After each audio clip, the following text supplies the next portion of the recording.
GM et Ford se retirent des États-Unis pour investir massivement en Chine et au Mexique, non pas simplement un choix économique, mais le début d'un basculement du pouvoir mondial.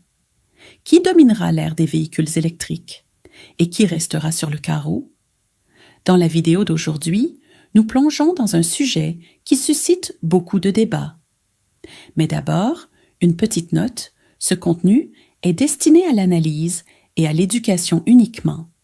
Il ne représente aucune position politique, ni organisation. Approchons-le avec un esprit ouvert et un regard critique. GM et Ford deviennent globaux. Alors que le monde entre dans l'ère des véhicules électriques, General Motors, GM et Ford, deux piliers emblématiques de l'héritage automobile américain, ont pris des décisions audacieuses, supprimer des milliers d'emplois et transférer leurs investissements à l'étranger. Mais ce n'est pas seulement une affaire de rentabilité. C'est un signe clair d'une restructuration géopolitique et technologique plus large au cœur même de l'industrie automobile mondiale. GM a choqué le public en annonçant le licenciement de 14 000 employés et la fermeture de 5 usines aux États-Unis. Ce n'était pas qu'une question de réduction des coûts. Cela reflétait une vision à long terme. Se réorienter vers les véhicules électriques, VE, tout en développant la production en Chine et en Inde, deux pays densément peuplés, en rapide urbanisation et offrant d'importants incitatifs gouvernementaux pour l'adoption des VE. Ford a suivi une trajectoire similaire, supprimant 2000 emplois et injectant 50 milliards de dollars dans son projet T3, qui vise à développer la prochaine génération de véhicules électriques. Notamment, Ford s'est associé à Blue Oval Skye et BML pour faire progresser la technologie des batteries à l'état solide. Un bond majeur en matière d'efficacité et de durabilité par rapport aux batteries lithium-ion traditionnelles. Cette innovation améliore non seulement l'autonomie des VE, mais réduit aussi drastiquement le temps de charge, un facteur crucial pour convaincre les consommateurs du monde entier. Pourtant, une dimension plus profonde émerge de cette histoire, la réorganisation de la chaîne d'approvisionnement mondiale. Les investissements massifs de GM et Ford au Mexique, en Inde, en Chine et en Asie du Sud-Est traduisent une réalité où les faibles coûts de main-d'œuvre, la flexibilité réglementaire et la proximité de ressources stratégiques comme le lithium et le cobalt rendent les pays en développement plus attractifs que les États-Unis. Cependant, cette transformation laisse de profondes lacunes en matière d'emploi et de protection sociale dans les régions industrielles américaines. Des villes autrefois surnommées la ceinture de rouille, comme l'Ohio, le Michigan et la Pennsylvanie, subissent d'importantes pertes d'emplois, entraînant non seulement des difficultés économiques, mais aussi une montée du mécontentement social et de la polarisation politique. Une vérité indéniable se dégage.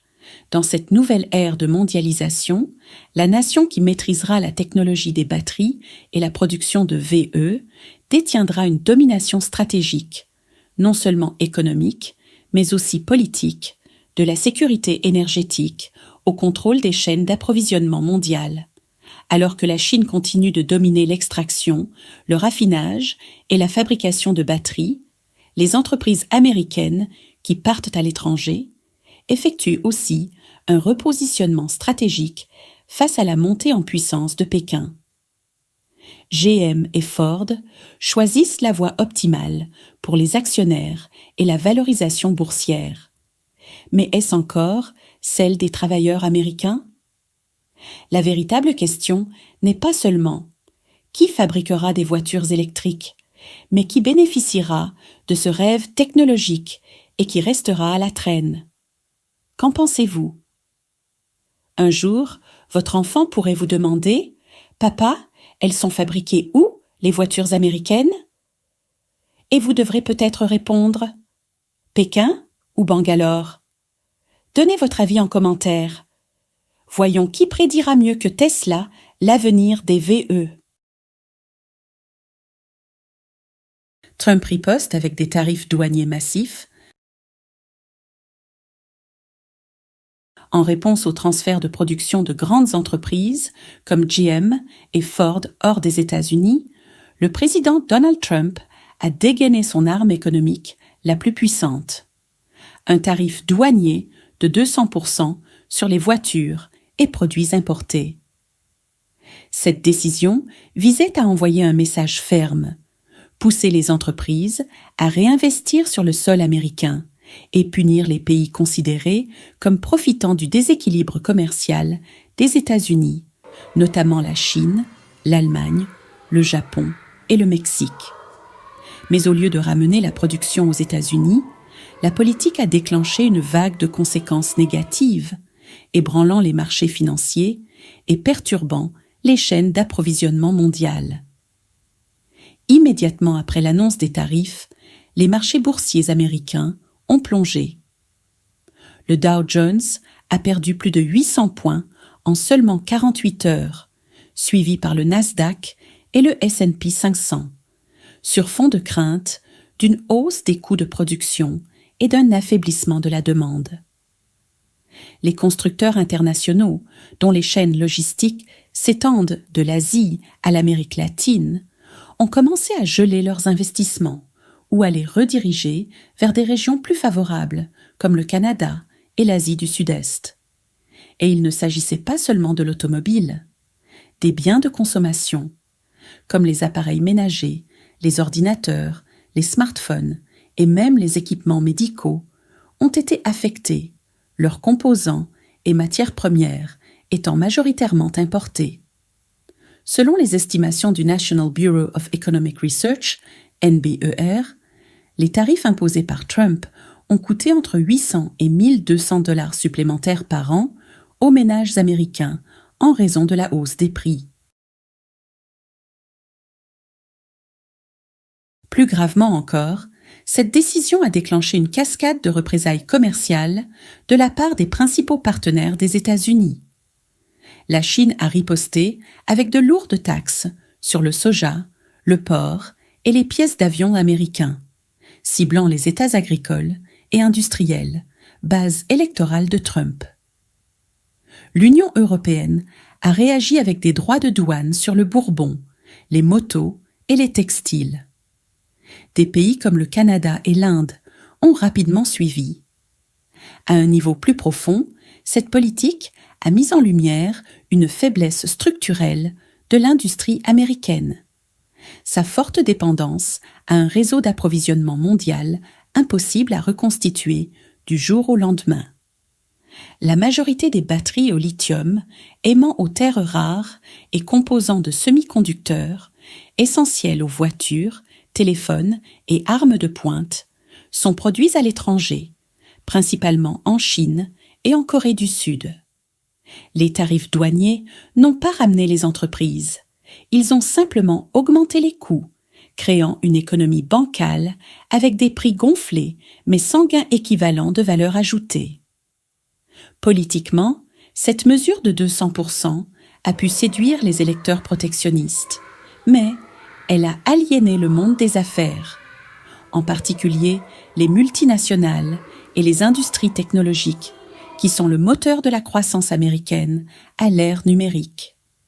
Des PDG de premier plan, d'Apple à Tesla, ont averti que la guerre commerciale pourrait saper la compétitivité à long terme des États-Unis, au lieu de créer les emplois promis.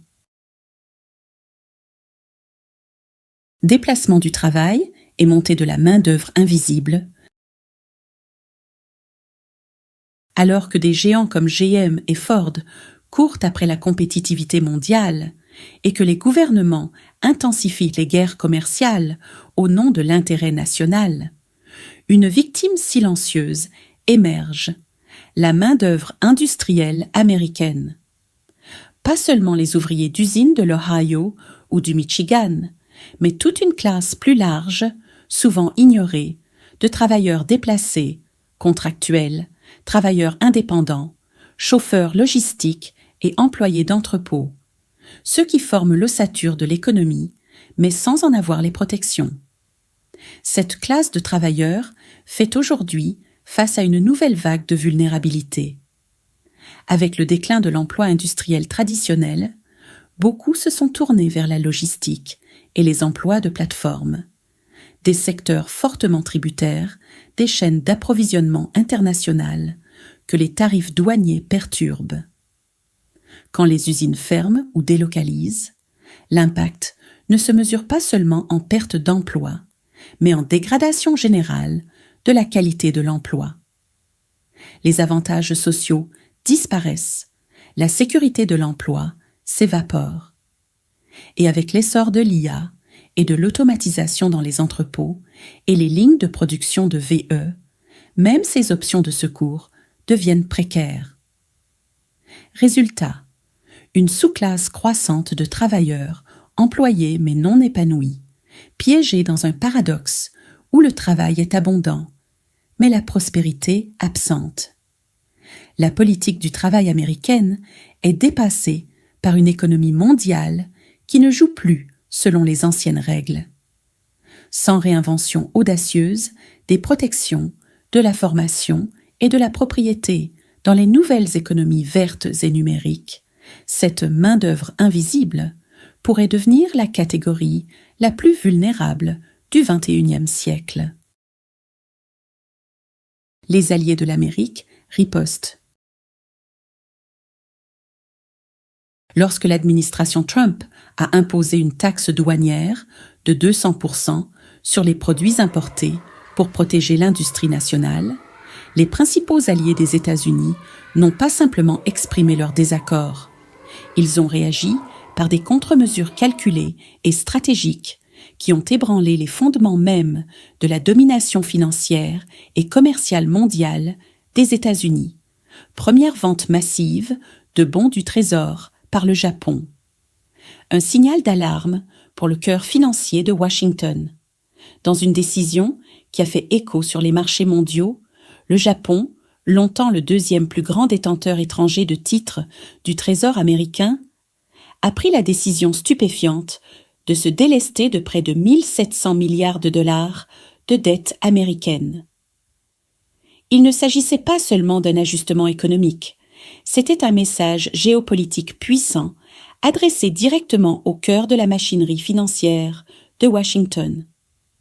Les conséquences ont été immédiates et significatives. Les rendements obligataires à long terme ont bondi alors que l'offre affluait sur le marché, rendant plus coûteux l'emprunt pour le gouvernement américain. Cela a restreint la marge de manœuvre budgétaire, à un moment où la Réserve fédérale tente déjà de dompter l'inflation sans freiner la reprise économique. Parallèlement, le dollar américain s'est affaibli avec le retrait des capitaux des marchés obligataires, déstabilisant davantage les investisseurs mondiaux. Mais les implications vont bien au-delà de Wall Street. Le désengagement du Japon reflète une inquiétude croissante face au comportement budgétaire et géopolitique de plus en plus imprévisible des États-Unis, entre politique commerciale erratique et alliances régionales vacillantes en Asie. En se détournant de la dette américaine, le Japon ne fait pas que diversifier ses avoirs. Il envoie un signal. Aucune relation financière, aussi enracinée soit-elle, n'est à l'abri du risque politique. La crédibilité même des États-Unis en tant que partenaire économique stable et de long terme est remise en question, non par ses rivaux, mais par ses alliés de longue date. Deuxième, contre-offensive tarifaire de l'UE. Une nouvelle guerre commerciale s'annonce à travers l'Atlantique. L'Union européenne, ne voulant plus jouer un rôle passif dans la confrontation commerciale entre les États-Unis et la Chine, a lancé sa propre vague de tarifs de rétorsion. 25% sur une série d'exportations américaines clés. Il ne s'agissait pas seulement d'une réplique diplomatique, mais d'une attaque économique directe contre certains des secteurs les plus vitaux des États-Unis. Automobiles, les pick-ups, voitures de sport et véhicules électriques américains sont soudainement devenus 25% plus chers sur les marchés européens, les rendant pratiquement non compétitifs du jour au lendemain. Des constructeurs comme Ford, GM et Tesla ont perdu un terrain crucial en Allemagne, en France et aux Pays-Bas, où les marques américaines étaient autrefois des symboles de performance moderne. Agriculture et alimentation. Des produits de base comme le bœuf, le soja, le maïs et le beurre de cacahuètes américains ont été rapidement supplantés par des fournisseurs du Canada, de l'Australie et de l'UE elle-même. Les consommateurs européens, réputés pour privilégier les produits locaux et régionaux, ont rapidement changé leurs habitudes, aggravant les pertes des agriculteurs américains. Biens industriels. Les droits de douane sur l'acier, l'aluminium et la machinerie lourde ont isolé davantage les fabricants américains, poussant les entreprises européennes à établir de nouvelles chaînes d'approvisionnement en Asie et en Amérique latine. Les effets d'entraînement ont touché les régions américaines, misant fortement sur les exportations industrielles, comme le Michigan et l'Ohio, des bastions politiques clés de Trump. Ce n'est pas seulement un revers temporaire. Cela illustre une réalité naissante. La puissance économique américaine, autrefois considérée comme incontournable, est désormais contestée par un bloc européen de plus en plus affirmé et indépendant.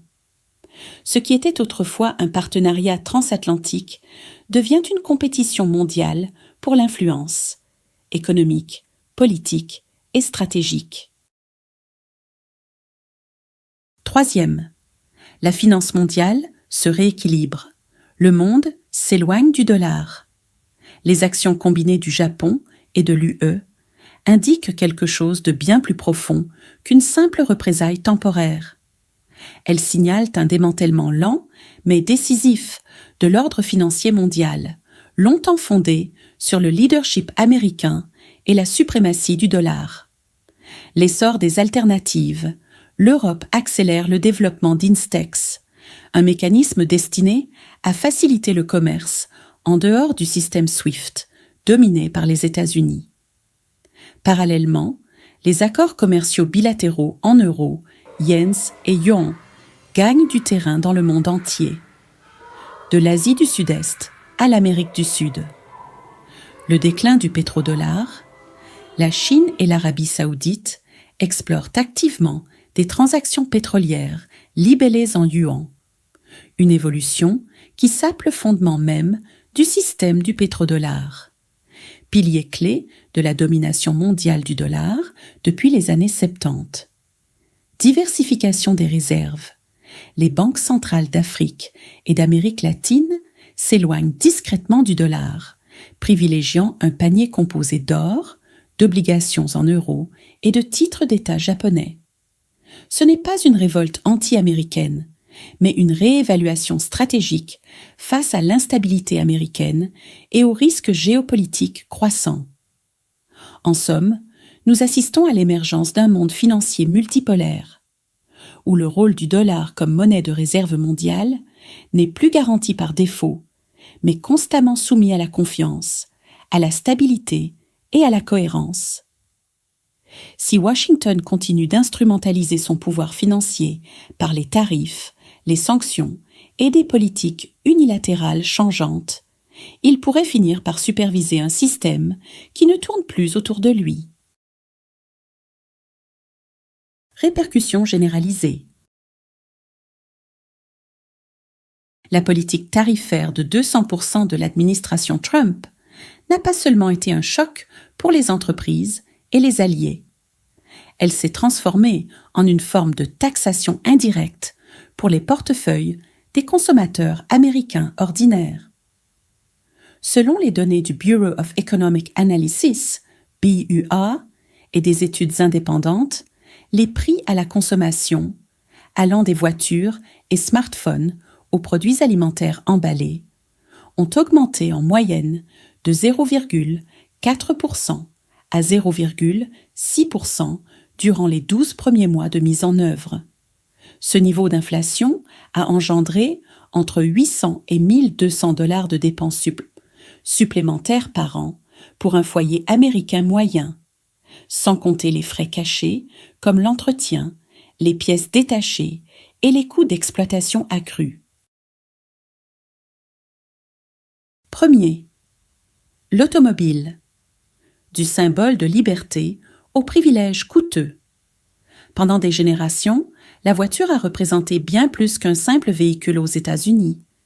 C'était une icône culturelle, un symbole de mobilité, d'indépendance et de participation économique. Posséder et conduire une voiture incarnait le rêve américain.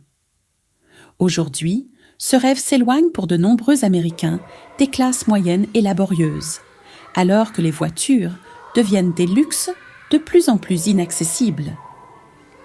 L'imposition de droits de douane sur les pièces automobiles importées et les véhicules entièrement assemblés a entraîné un effet domino dans toute l'industrie. Que ce soit une berline pratique ou un SUV familial, les hausses de prix varient désormais de 1 200 à 2 000 $ par véhicule. Pour de nombreux consommateurs déjà confrontés à des salaires stagnants et à la hausse du coût de la vie, cette dépense supplémentaire rend l'achat d'une voiture impossible ou synonyme d'endettement. Les géants de l'automobile, comme Hyundai, Toyota et Nissan, autrefois synonymes de fiabilité abordable, réorientent leur production vers des pays comme le Canada, le Mexique ou l'Europe pour contourner les nouvelles taxes douanières. Mais cette stratégie a un coût élevé sur le plan intérieur, l'érosion progressive de l'emploi manufacturier américain. Des États comme le Kentucky, l'Alabama et le Tennessee, autrefois prospères grâce à l'industrie automobile, connaissent des ralentissements d'usines, des suppressions d'emplois et des perturbations dans la chaîne d'approvisionnement. Ce n'est pas qu'une question d'économie. Ces changements bouleversent les économies locales qui dépendent depuis longtemps de l'industrie automobile. Des travailleurs qualifiés, mécaniciens, ingénieurs, logisticiens, sont mis à l'écart par des décisions prises dans des salles de conseil lointaines. Le message est clair. Si la mondialisation peut protéger les profits des entreprises, elle peut aussi exposer dangereusement les travailleurs américains. La voiture, autrefois outil d'émancipation, devient un symbole de luxe, révélant le fossé croissant entre les politiques économiques et la réalité vécue. Deuxième, électronique et technologie. L'innovation compromise, les consommateurs en ligne de mire. Le monde numérique est un univers sur lequel nous comptons tous. Pour la communication, le travail, l'éducation et les loisirs. Pourtant, la technologie qui soutient notre quotidien devient moins accessible et, paradoxalement, moins avancée. Avec l'imposition par les États-Unis de lourds droits de douane sur les biens importés d'Asie, le coût de l'électronique a grimpé dans tous les domaines, rendant même les appareils technologiques de base plus difficiles à acheter. Un nouveau modèle d'iPhone, sorti après 2023, peut désormais coûter entre 80 et 150 $ de plus aux consommateurs. Les ordinateurs portables de marque comme Dell ou HP, les smartphones, les tablettes, les consoles de jeux comme la PlayStation et la Xbox, tous ont vu leur prix augmenter de 5% à 10%. Mais ce n'est qu'une partie de l'histoire. Ce qui est tout aussi préoccupant, c'est la dégradation silencieuse de la qualité. Pour éviter de perdre des parts de marché, de nombreux fabricants choisissent de réduire les coûts ailleurs, en limitant l'innovation produit, en utilisant des matériaux moins chers ou en proposant des fonctionnalités réduites. Cela signifie que les consommateurs paient plus cher, mais reçoivent souvent moins. En somme, ce qui était autrefois une passerelle vers les opportunités pour le consommateur, la technologie, devient un outil d'exclusion. De plus, le secteur technologique repose sur l'élan et l'innovation. Le ralentissement des chaînes d'approvisionnement mondiales, combiné à la hausse des coûts de production, peut freiner les progrès, limiter la recherche et restreindre l'accès aux outils de prochaines générations. Les étudiants peuvent retarder la mise à niveau de leurs ordinateurs portables. Les familles peuvent renoncer aux appareils intelligents. Et les petites entreprises, qui comptent sur une technologie abordable pour rester compétitives, risquent d'être distancées. Il ne s'agit plus seulement d'un problème d'accessibilité financière. C'est une question de compétitivité à long terme et d'égalité d'accès à l'innovation. Troisième, l'alimentation. Quand l'inflation s'invite à table, parmi tous les domaines affectés par la politique économique, aucun ne touche autant le quotidien que l'alimentation. C'est le besoin humain le plus fondamental, et lorsque les prix au supermarché commencent à grimper, les conséquences se répercutent dans chaque foyer. L'environnement commercial actuel, marqué par des droits de douane réciproques et des restrictions en retour, exerce une pression énorme sur l'économie alimentaire des États-Unis. Le bœuf, les produits laitiers, le blé, le soja et les fruits importés sont désormais au cœur d'une guerre tarifaire. Alors que les États-Unis restreignent les importations étrangères et que d'autres pays ripostent contre les exportations agricoles américaines, les effets sont doubles. Les agriculteurs locaux peinent à trouver des débouchés, tandis que les consommateurs paient plus cher pour les produits de base du quotidien. Selon les estimations de l'USDA, une famille type de 4 personnes dépense entre 20 et 35 $ supplémentaires par mois en courses alimentaires. Un coût qui peut sembler modeste en apparence, mais qui s'accumule rapidement, surtout pour les ménages à faible revenu. Dans les zones rurales et les déserts alimentaires, où les choix sont déjà restreints, cette inflation peut avoir un impact profond sur la nutrition, la santé et le bien-être familial. Mais l'inquiétude la plus profonde réside dans la vulnérabilité structurelle que cela révèle. Le système alimentaire américain, autrefois considéré comme un modèle d'abondance et d'efficacité, se montre aujourd'hui fragile face aux chocs géopolitiques. Les conflits commerciaux peuvent sembler abstraits, mais ils déterminent si une mère peut acheter des produits frais, si une école peut servir des repas sains, ou si un senior à revenu fixe peut se procurer assez de nourriture pour le mois. La leçon est claire. La sécurité alimentaire n'est plus seulement une question humanitaire. Elle reflète directement la politique commerciale. Lorsque les droits de douane deviennent des armes, ils ne visent pas uniquement les gouvernements étrangers. Ils frappent aussi les tables de millions de familles américaines. L'ordre commercial mondial, un réalignement discret mais décisif. Alors que les États-Unis redoublent d'efforts avec des droits de douane unilatéraux et des mesures protectionnistes, une transformation plus discrète mais stratégique se déploie dans le reste du monde. Les grandes économies ne réagissent pas par la confrontation, elles répondent par la réinvention. Tandis que Washington cherche à s'isoler, d'autres nations redessinent méthodiquement le plan du commerce international et, ce faisant, délogent progressivement l'influence mondiale des États-Unis et du tout-puissant dollar. Première ère post-dollar, l'essor des écosystèmes commerciaux indépendants. À travers l'Asie, le Moyen-Orient et l'Amérique latine, de puissantes économies construisent des architectures financières qui ne gravitent plus autour du dollar américain. Ce n'est pas simplement une mesure temporaire face aux turbulences économiques. C'est un changement stratégique à long terme.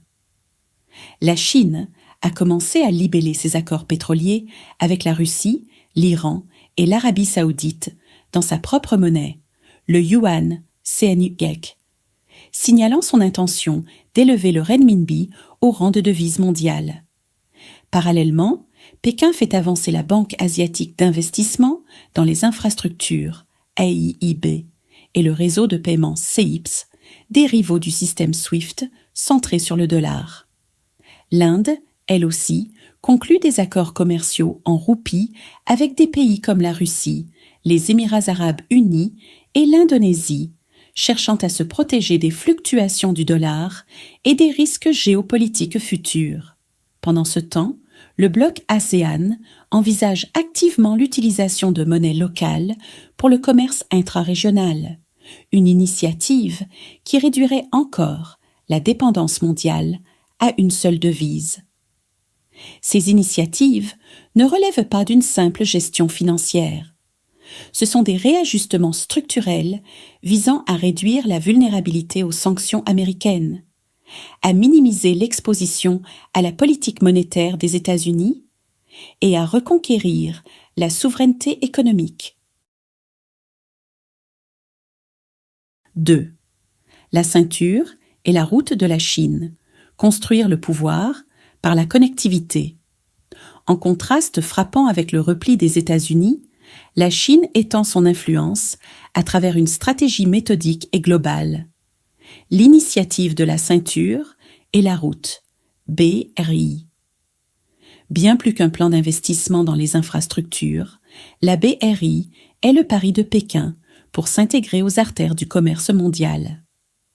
En 2024, plus de 150 nations et organisations avaient signé des accords dans le cadre de la BRI, par des ports au Sri Lanka, des chemins de fer au Kenya, des autoroutes en Europe de l'Est et des centres logistiques en Asie centrale, la Chine tisse silencieusement une nouvelle toile de dépendance. Le génie stratégique ne réside pas dans des déclarations tonitruantes, mais dans la certitude tranquille de routes qui mènent à Pékin. Il ne s'agit pas simplement d'acier et de béton. Il s'agit de contrôle du récit. Tandis que Washington lance des mises en garde, la Chine propose des contrats.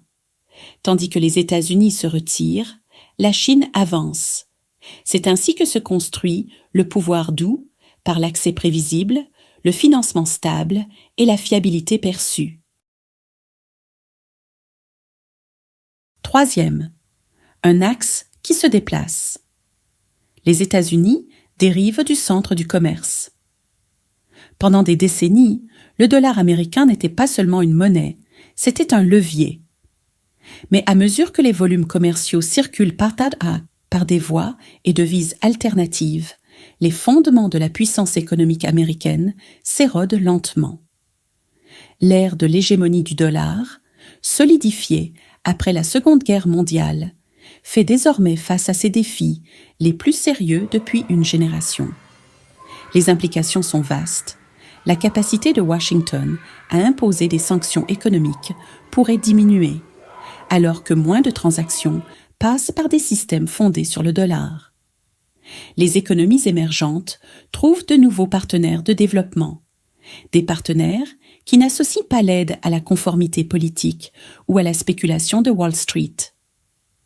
Des monnaies alternatives, comme le yuan, l'euro et des jetons numériques régionaux, pourraient progressivement usurper le rôle du dollar dans les réserves mondiales et le commerce. Ce n'est pas simplement une question d'argent, c'est une question d'élan.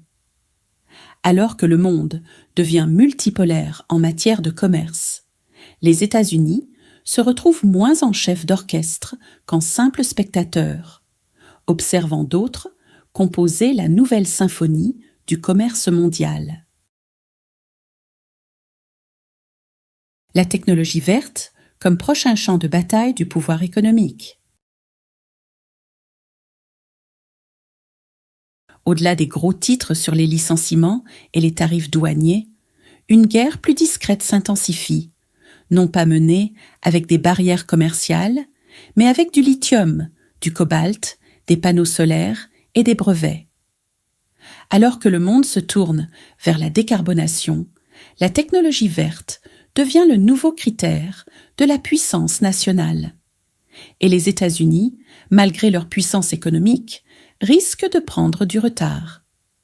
La Chine raffine actuellement plus de 70% du lithium mondial et domine la fabrication de panneaux solaires.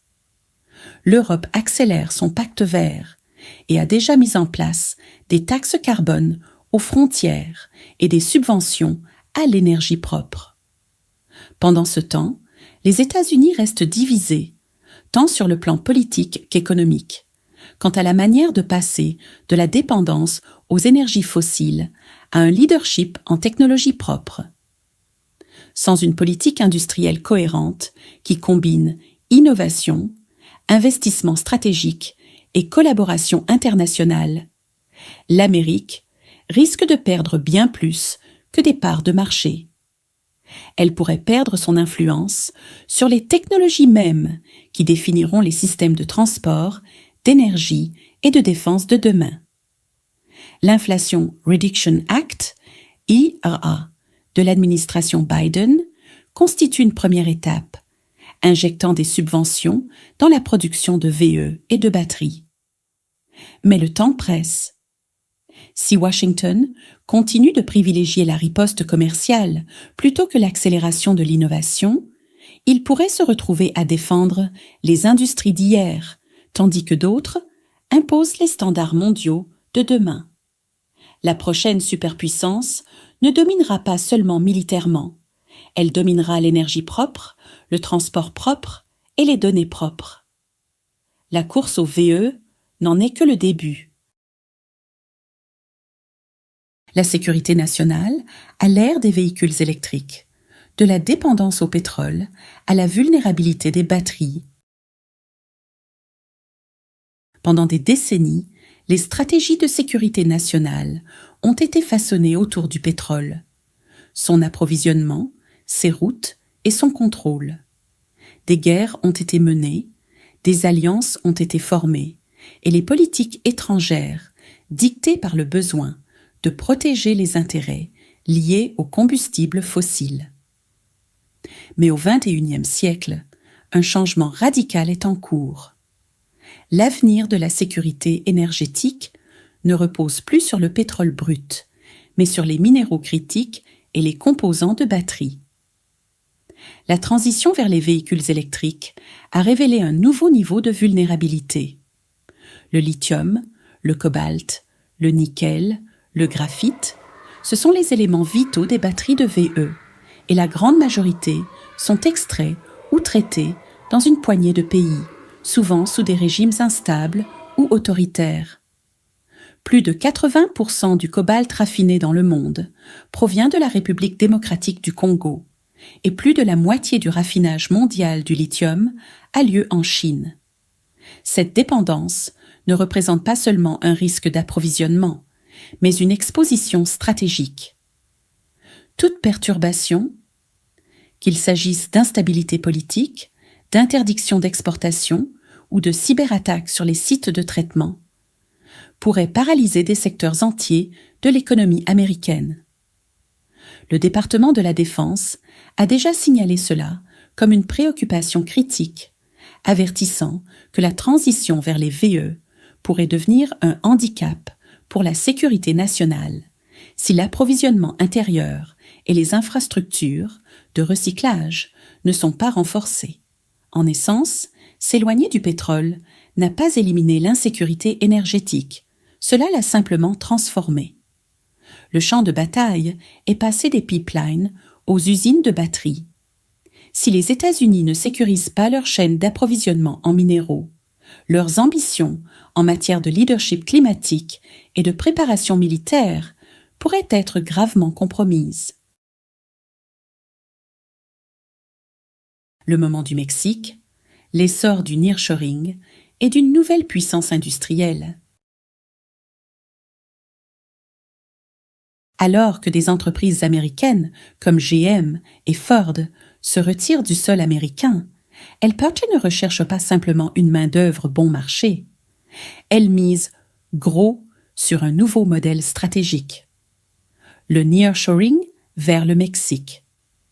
Contrairement à l'externalisation traditionnelle vers la Chine ou l'Asie du Sud-Est, le nearshoring rapproche la production de la frontière américaine, équilibrant coûts réduits, meilleur contrôle, logistique plus courte et moindre risque géopolitique. Le Mexique émerge rapidement comme le nouveau Détroit de l'Amérique du Nord. Avec une main-d'œuvre qualifiée, des conditions commerciales favorables grâce à l'accord USMCA et des investissements croissants dans les infrastructures liées au VE, le pays devient un aimant pour les fabricants mondiaux. Tesla, BMW et même des producteurs de batteries comme CATL et LG ont annoncé ou élargi leurs opérations dans le corridor industriel en plein essor du Mexique. Mais cette transformation a des implications majeures. D'une part, elle offre une solution partielle à la fragilité des chaînes d'approvisionnement américaines, réduisant la dépendance à la Chine tout en maintenant la production dans l'hémisphère occidental. D'autre part, elle aggrave les pertes d'emplois aux États-Unis, alimentant les réactions politiques et les discours populistes. De plus, l'ascension du Mexique en tant que centre manufacturier change son rôle sur la scène mondiale. Il ne s'agit plus seulement d'un partenaire subalterne de l'époque de l'ALENA, mais d'un pilier régional de la transition écologique, capable d'influencer les normes, les dynamiques du travail et l'innovation dans tout le continent américain. Il ne s'agit pas seulement de géographie, mais de repositionnement géopolitique. Tandis que Washington débat des tarifs douaniers et des politiques industrielles, les entreprises déménagent déjà vers le sud, remodelant en temps réel l'économie nord-américaine. La course aux véhicules électriques ne concerne pas seulement la technologie. C'est un déplacement du pouvoir mondial. Alors que GM et Ford quittent les États-Unis pour investir en Chine et au Mexique, la vraie question n'est plus qui construit les voitures, mais qui contrôle l'avenir. Dans cette nouvelle ère, la nation qui possédera les batteries, la flexibilité de la main-d'œuvre et les chaînes d'approvisionnement mondiales prendra l'avantage. Et celle qui restera à la traîne pourrait bien être le berceau même du rêve automobile américain. Merci d'avoir regardé cette vidéo jusqu'à la fin. Si vous avez trouvé ce contenu utile, n'oubliez pas de liker, partager et vous abonner pour nous soutenir dans notre mission de proposer des analyses plus équilibrées et réalistes. N'hésitez pas à laisser un commentaire ci-dessous. Nous accordons toujours de la valeur à chaque perspective, partagée dans un esprit constructif. À bientôt dans la prochaine vidéo, dans la